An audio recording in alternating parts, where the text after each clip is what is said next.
Yo, what's good, guys? If you're in your late 20s or 30s, you've probably had those nights where you're staring at the ceiling thinking, man, why did I do that? Or what if I had taken that shot? Regret sucks, right?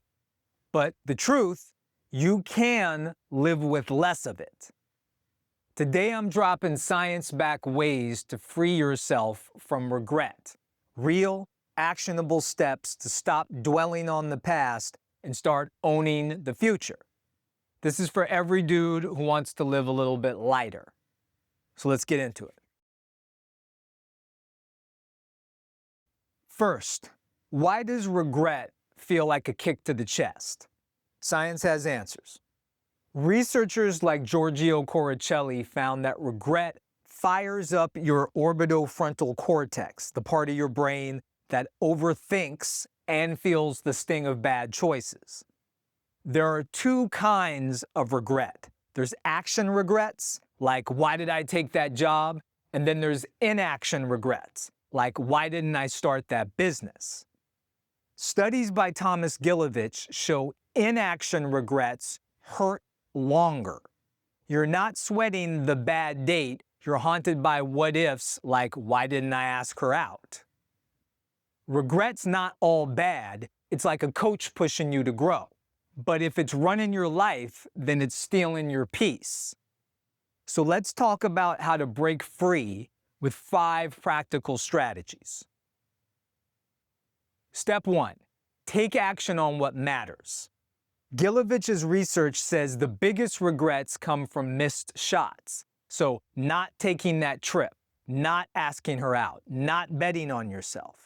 When you're 80, you're not going to regret the risks that you took. You'll regret the ones that you didn't take. Next time you're torn about something big like a new job or a passion project, picture your future self. Would he be pissed that you passed this up? If yes, go for it. Start small, text that friend you've been meaning to hit up.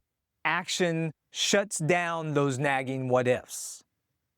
Step 2, stop chasing perfect.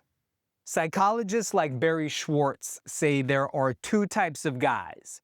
There's maximizers who obsess over the best choice, and then there's satisficers who pick something good enough and then keep moving. Maximizers regret everything. Satisficers, they're cool and they're just chilling. So here's the move. For any big decision, pick 3 must-haves. Job hunting, maybe it's solid pay, growth, and a short commute. First option that hits all of those, take it. You're not settling, it's just being smart. Life's too short to overthink every choice. Step 3, accept that every choice has trade-offs. Daniel Kahneman's research on loss aversion says regret hits hardest when you focus on what you lost in a decision, like the money you didn't make or the path you didn't take. But the deal is here, every choice means giving something up. That's just life. So say you're picking between a stable job and a risky startup. The stable job might mean less freedom, the startup might mean less cash. Neither one's perfect. Write down what you gain and what you lose for each option. Seeing it on paper will make it less scary. It's not about avoiding the trade-offs, it's just about owning them. When you accept that no path has it all, then regret loses its grip.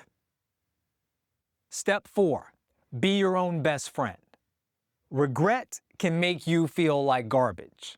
But Kristin Neff's work on self-compassion says that you can change that. Next time you're kicking yourself, like over a failed side hustle or a breakup, talk to yourself like you'd talk to your close friend. You wouldn't call him a failure. You'd say, hey man, you went for it. I respect that. So try this. Grab a notebook, write down a regret. Then write a quick note to yourself like you're hyping up a friend. It'll feel weird at first, but it's like a mental rep, You're building strength over time.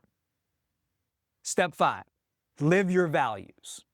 Research by Sheldon and Elliott shows decisions tied to your core values like family, growth, freedom, cut regret way down.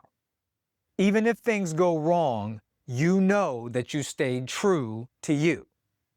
So take 10 minutes this week to jot down your top 3 values. Mine are freedom, creativity, authenticity.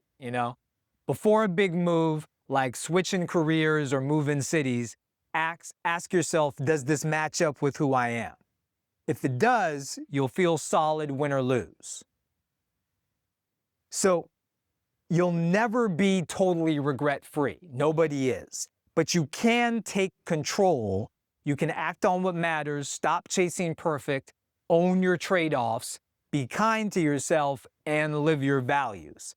That's freedom from regret. It's not about wiping out the past. It's about building a future that you're excited about. So pick one of these steps, maybe the trade-offs list or the values exercise, and then try it this week. Drop a comment and let me know how it goes. If this hit home, smash the like button, subscribe, and share it with, a close friend who needs it. Let's live lighter, and I'll catch you next time.